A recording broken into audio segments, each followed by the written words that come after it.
you all for being here. Like Suzanne said, I'm Ashley Hillman and I work with Safe Communities in Dane County. Um, Darcy, do you want to go ahead and introduce yourself and then we can jump Sure. in? Sure. Hello, everyone. I'm Darcy Olson, and I work with Ashley. Well, I volunteer with Ashley for with Falls Free Dane, and I'm a retired occupational therapist and very involved in lots of different falls prevention things in Dane County. All right. Next slide, please, Suzanne. Just a little bit of background about our coalition. Many years ago, well over 10 years ago, Safe Communities started the Falls Free Dane Coalition. It had a different name at the time. And just recently, within the past year, we have really tried to kind of formalize aspects of our coalition. So we have a mission statement, which is the Falls Free Dane Coalition builds partnerships with people and organizations collaborating to reduce older adult injury and complications from falls. And our vision statement as well, which I won't read it to you. You can read that. But we did include the word resiliency in our vision statement. That's something that, as a coalition, we're trying to bring to the forefront is not just using the term falls prevention, but also how do we just improve resilience in many ways. Next slide. So a little history about the coalition. So in 2023, so pretty recently, we changed our name from the Dane County Falls Prevention Task Force, which is quite a mouthful, to the Falls Free Dane Coalition. And the purpose of this was to align with Falls Free Wisconsin, the statewide initiative. So Falls Free Dane was started by Safe Communities in January of 2007 with the intent of building collaborative efforts in Dane County, addressing both grassroots and systems levels of change. So how are we making programs in our community more accessible for older adults to participate in programs that will enhance balance, but then also at the systems level, how are we working as healthcare, EMS, program providers to really streamline our efforts to best serve the needs of our community's older adults. Um, Safe Communities is built off of a World Health Organization model where we look at the top causes of injury death and then build coalitions around those top causes of injury death. And in Dane County, falls among older adults is one of those top four. The other three are suicide, drug poisoning, and traffic crashes. Next slide. So, the reason we're here today is to talk about a committee that formed, I want to guess, close to 10 years ago. It's been quite some time, called the Balance Keys Committee. So, the Balance Keys Committee is comprised of, it's mostly physical therapists and occupational therapists who have vested interest in falls prevention and resiliency, and mostly the people who the original conveners of this group were working with were older adults themselves who were looking for ways to engage in balance enhancing programming. We also implement Stepping On in Dane County for Dane County. And so the question kept arising in our coalition meetings, if participants take a Stepping On workshop, then what's next? Like, how do we help plug them into programming that's going to help them on their falls journey so that they stay safe, healthy, and upright? So this committee formed to evaluate research or look at the research to develop criteria for what would a class, any sort of community class need to be considered what we say balance enhancing. So the documents were created, which as Darcy's talking, I'll put a link to those documents in the chat that are on our website that you can take a look at. And so what this committee did is they developed the criteria, developed some tools and resources, and then started actually going out into the community and evaluating all sorts of community-based classes. And it was really beneficial in so many ways because then those classes that receive what we call the balance stamp of approval then go up onto the Safe Communities website. Classes are awarded a logo that they can use in their promotional materials. And it's been a great opportunity not just for older adults to find ways to continue to engage in balance enhancing programs, but it's also been a great conversation starter, I think, for instructors, for host sites of community-based programs to see, well, what are these balance enhancing components? And maybe if we don't have all of them included in our class, how could we adapt things a bit so that they can be included? So, and Darcy will talk more about this, but some of the types of classes that are evaluated are dance classes, Tai Chi, we have martial arts. I think water-based classes are now part of this group. Really, lots of fun classes too. I think ping pong for Parkinson's is one of the newer ones that was recently awarded the Balance Stamp of Approval. And so you can see, and we'll go into more detail of this, but on the left of your screen, we have this infographic which illustrates what the keys are. So strength, dual tasking, static balance, dynamic balance, and newly added just within the past month, based on the research, is confidence. The research tells us that a fear of falling is a predictive factor of a future fall. And this keeps coming up in conversations we're having and the just programming in general. So we thought it's really important to include this confidence piece because if we can empower individuals and help them feel more confident, then that might help prevent a future fall. So, next slide, please. This is very small, and I don't expect you to be able to see this. Maybe Suzanne can share the slides out afterwards, but it just wanted to kind of illustrate some of the materials that we have developed as part of Falls Free Dane. So what you see on the left is guidance on how to use the logo. So the Balance Stamp of Approval logo is on the left, and there are two versions of it based on which way you may want to use it. If it's on a website, if it's in a program guide, needs to be super small, then we have the smaller version.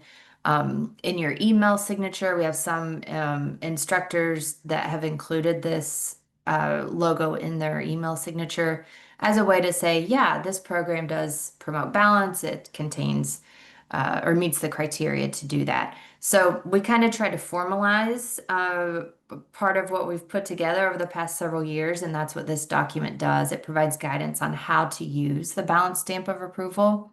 So it's just one of the tools that we have. Next slide. Again, more tools just to kind of give you an example. We have the individual infographics that can be used in different ways, whether in presentations or just taken out to speak specifically about a certain tool.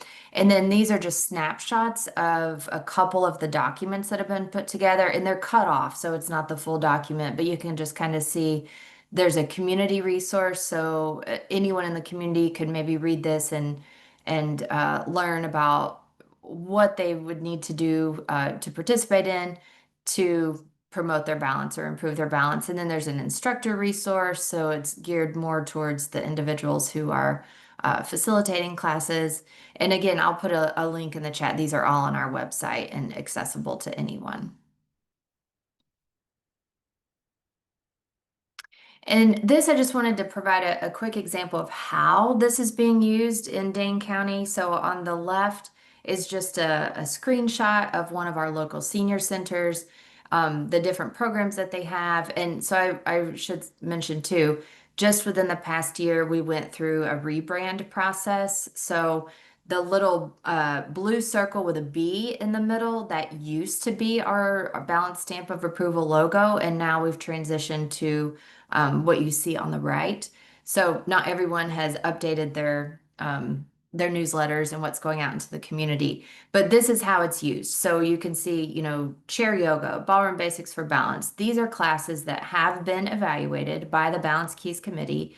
And so now when people look in the program guide, they see, oh, that means that this class, would improve my balance if I were to participate. So, that's one example of how it's used. On the right, this is one of our partners, the Ballroom Basics for Balance website. This is at the bottom of their website, the homepage, I believe it is, so that everyone can see, oh, these classes have been awarded the balance stamp of approval. So people, just to increase awareness.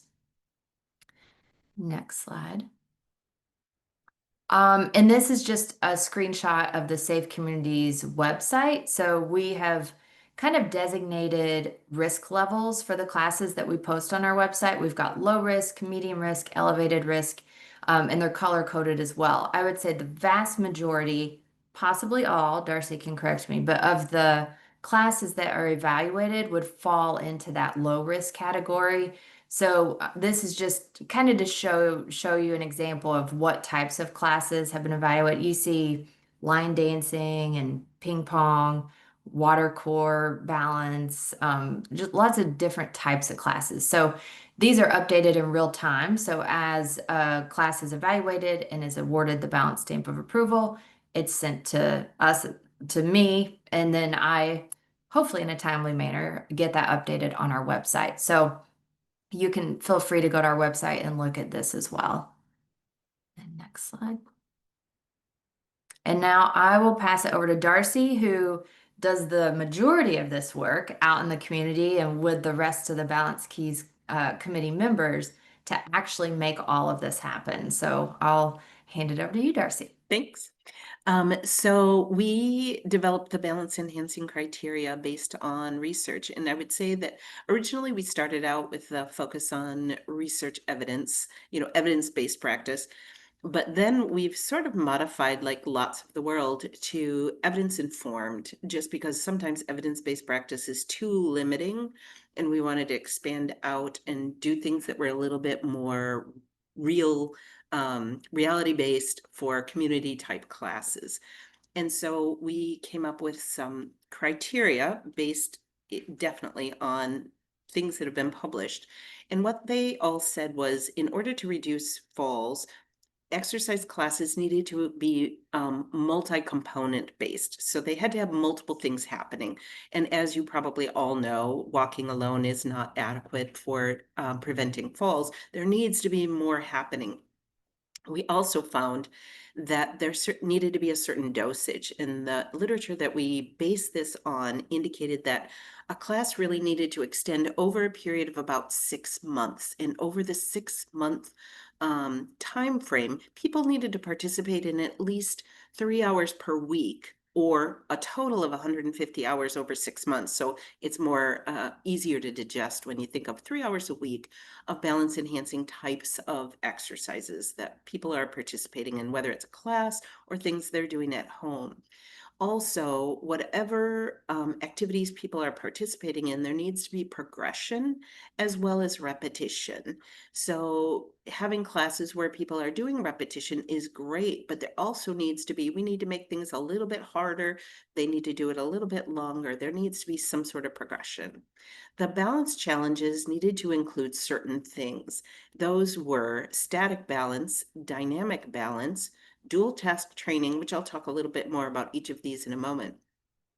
Some sort of strengthening, especially lower extremity strengthening, but don't ignore strengthening the arms and hands, because we use those on handrails when we're, helping ourselves in different positions. Just this morning, someone was talking about, after participating for several months in an exercise class, she said now when she gets off the bus, instead of holding onto the handrail, she's gained the confidence now to, if the bus isn't super close to the curb, to actually make that little jump over to the sidewalk. And we thought that's a perfect example of how confidence and strengthening and a dynamic balance have all entered into her daily life, which was exciting. I'll let you go to the next slide. So the process that we use for awarding someone a balance stamp of approval, or even just doing the assessment, is first we're going to reach out to the agency, and we have different ways that we do this. Sometimes people will come to us, but often we will contact an agency like a senior center or a Y, or some other group, and ask, are there, classes that they would like to have evaluated for this, and then, potentially gain this little bit of advertisement that these classes are balance enhancing. Depending on the agency, we may need particular types of permissions. One, from the instructor, of course. And two, there might be some sort of a process for a person observing the class to go through maybe a volunteer application or something, just to make sure that we meet whatever criteria they have for us being in their building. For the Y, because the Y often has children in the building in a daycare or children's classes, they have a particular level, a different higher level, I'd say, of permissions that we need to gain and things we need to sign up for. So just figuring out what they require for us to be present in that class. Then we're going to go to the class and actually record how much time is spent in these 4 different areas. And I'll talk a little bit more about this in a moment. And we're looking for at least 10 minutes with each of these different activities: static, dynamic, dual tasking, and strengthening. Either before the class or after the class, we'll have a self-assessment available for the instructor that is going to ask a variety of questions just to see if the instructor is kind of aware of what's needed. And I have an example of that, I think, on the next slide. And then after the class, we may provide resources. We always, I guess, provide resources on what these components are composed of. What we consider static balance to be, what we consider dynamic balance to be, and especially dual tasking. It's not a familiar phrase for lots of people, and so we want to be clear on what we are talking about. And then also, during the course of the class, did we observe a lot of strengthening, and did they include some upper extremity strengthening as well? We can go to the next slide, and I think I've got some things clarified. So like I said, either before or after we are doing the in-person assessment, or it could even be a virtual assessment for a virtual class, we would have the instructor do an assessment of their own class. And I've scrunched it up so you can't really see it on the left.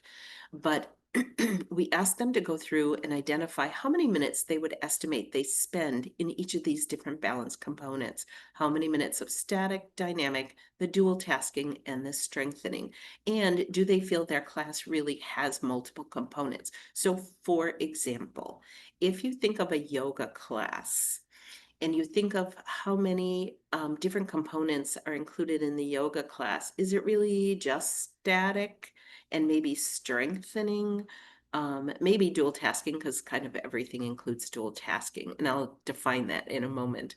But maybe there's not a lot of dynamic balance because people aren't moving around. Yoga is kind of on the fence right now. We're evaluating as a group whether yoga is fitting. But having the instructor do the assessment, the self-assessment, really helps, I think, them identify what's needed and helps us kind of see what the instructor feels different things are. Sometimes we don't have the opportunity to do it in advance, so we just do it after. And sometimes we just do it right in the moment, immediately after the class has ended, and just to get it done and review that piece of it. We also want to make sure that the instructor is aware that the class does need to have a decent warm-up, that the warm-up is part of the class, and that obviously balance and strength are included, but then there's a progression of the skills, that you aren't just repeating the same array of things every time. We can go to the next slide. So like I said, I would define dual tasking a little bit. So what dual tasking means is that you're coordinating 2 physical activities or 1 physical activity and a cognitive task. Both of these need to be slight to moderately challenging. So what I mean by that is you could have a physical activity of walking, and maybe while you're walking, you are adding a little more into it, like stepping up and off a curb or something like that. But while you're doing it, you're maybe also trying to recall all the words to a song, and that your brain is having to process that information. In a class, it's often part of most exercise classes if the instructor is changing things up and the participants are needing to watch, learn what the instructor is doing, figure out how to make their own bodies do that. That would be the cognitive task, and the physical task is doing it. So 2 physical tasks could be things like carrying a cup of water while you're walking. Those are two different physical tasks. They're not really very challenging, but the best is if you pair a cognitive task with a physical task. And from my observations, most classes have a lot of that. And so that's not hard to meet. Static balance is when the base of support is not changing. So when your feet are on the ground, but you are challenging your balance by leaning different directions. So lunges fit well in a static balance. A lot of yoga fits in static balance. Whereas dynamic balance is when the base of support is moving. So your feet are both moving, changing direction. Even if one foot is moving, that is still changing your base of support. And we have this type of a definition available not only for the instructors, but also for the people doing the evaluation of the class, because we don't all have the same previous knowledge of what static balance and dynamic balance are. Based on other things people do, they may have used a different kind of version. So this way, for those of us who are doing the assessments, we're all sort of basing it on the same thing. And then, of course, strengthening is when there's some sort of resistance. And so resistance doesn't have to be weights that they're lifting or TheraBands or anything like that. It can just be the change in their body weight, like lunges, like getting up from the floor can be a strengthening activity. And then, so we have this information all on our evaluation form. The form was too busy to put on a slide, so I've just put pieces and parts of it here. But then we ask, is this observation of a typical class, or did something change during this class? For example, I evaluated one class one day, and it happened to be the class prior to the new season. And so the instructor stopped maybe 15 minutes early to talk to everyone about how they would go through the sign-up process to get in the next class, that sort of thing. That was not typical. And so we want to be sure that we're looking at what does the class usually look like every week. And if the class does not meet the criteria that we set forth on our form, would an additional observation be beneficial? Once we've spoken to the instructor, maybe they just didn't understand that they should potentially add something in. I'll give you an example. I was observing a class that was actually an hour and a half long, so lots of time available to get in those 10 minutes of each of those different types of balance. And what happened during the class is the instructor was giving so many instructions, verbal instructions, and people were just standing still. Well, standing still isn't really a balance challenge. I mean, I guess it kind of can be, but not exactly. The funny part was this is someone who was on our committee, but she just didn't actually recognize the fact that even though these instructions were a little complicated, it was part of a parkour class, people could be moving while the instructions are being given. And at the end of the class, I said 29 minutes. I tallied 29 minutes of people standing still, listening to you talk. And the person had no idea. So, yeah, another observation maybe is still going to be beneficial because people maybe don't recognize. Since that time, all of the instructions are given while people are moving, doing static balance or even a dynamic balance. We can go to the next slide. This is what a form looks like that we use during the observation. So this is one we would handwrite on. I would start with my timer on my clipboard. I put my watch right on my clipboard. I use my phone because my phone sometimes goes dark and I don't want to keep poking at it. And so I would be just putting X's in the boxes of sitting, standing, static balance, and often two things are happening. Dual tasking might be happening while a person's doing dynamic balance activities. So it's pretty easy to fill this type of a form out while people are doing things because of the repetition. There might be some activity that goes on for a minute or 2 minutes or 3 minutes, and that gives me time to write down what they're doing and check the boxes. And then also to be tallying up the time. You can go to the next slide, and that's an example of a form filled out. I've also put this because I do love Excel spreadsheets. I put it in Excel so that it does the math for me. And so I just have my laptop there and I'm typing into the laptop while people are doing that. And you can see that at one point there were 4 minutes of duration that they were doing 3 different things or 4 different things: squats, punches, squats with a back hinge, and trunk twists.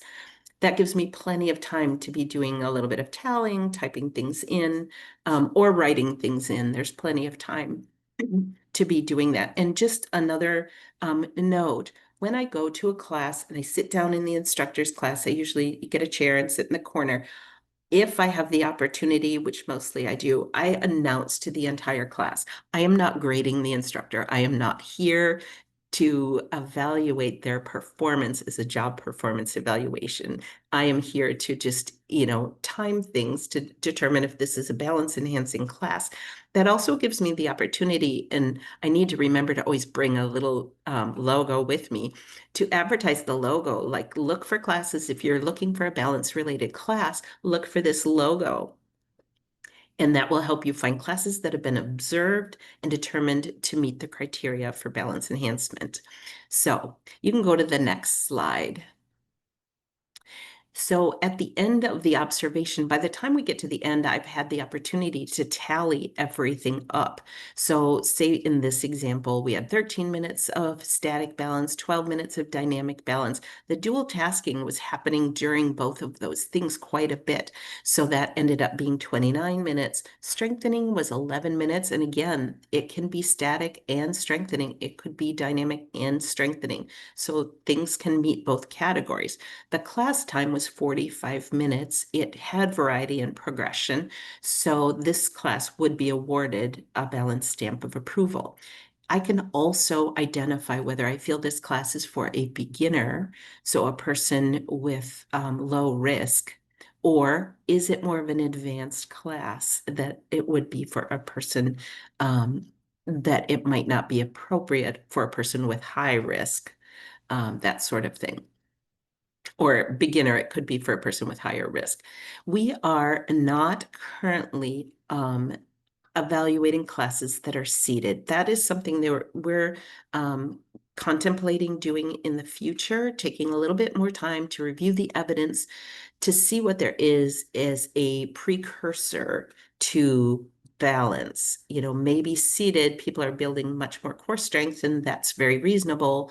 And it's something that does deserve attention for those people who are at an advanced risk or at high risk with their balance.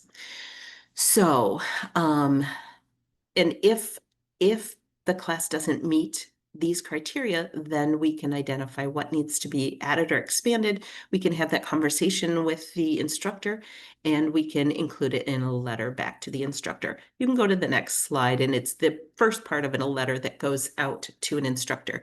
We have a set template for the letter that goes to the instructor and then also goes to Ashley so that she can see what we've evaluated.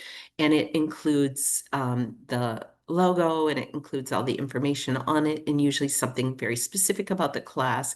This class was particularly great in dual tasking or in static balance.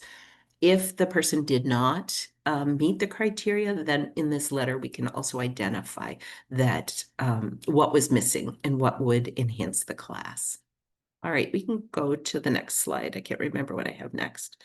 Oh, these are just odds and ends. So when we first started doing this, we identified that classes change over time, instructors change over time. So instead of just offering it out once and being done, we would identify that 3 years was the time frame for the approval and that we should revisit this.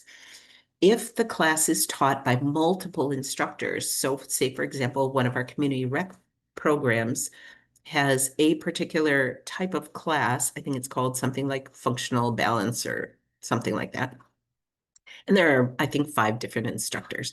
So we went and observed, I think I observed at least 2 or 3 of the instructors who teach the same scheduled class to make sure that they all had the components. Even though instructors vary, we didn't take the opportunity to see everyone who teaches that class, but at least a nice cross-section.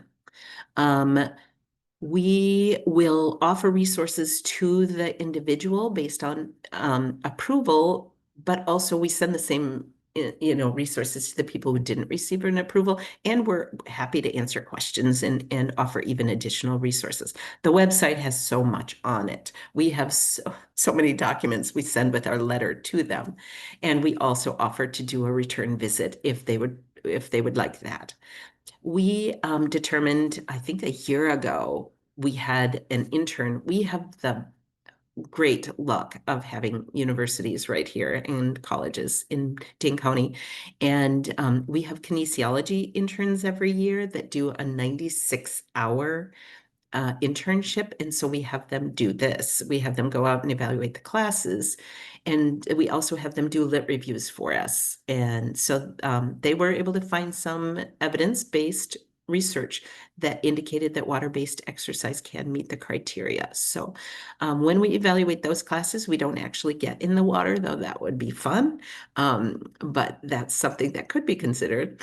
And like I said before, we're not currently included the seating exercise classes. The one that was on the form that Ashley demonstrated earlier was from our community rec program. And during one of our early years, that class was evaluated and given an approval. But at this point, we're probably would not give the same approval, just because balance is really considered an ambulatory thing. And so we've narrowed it down a little bit until we get more information, or maybe can come up with a modification on balance stamp of approval.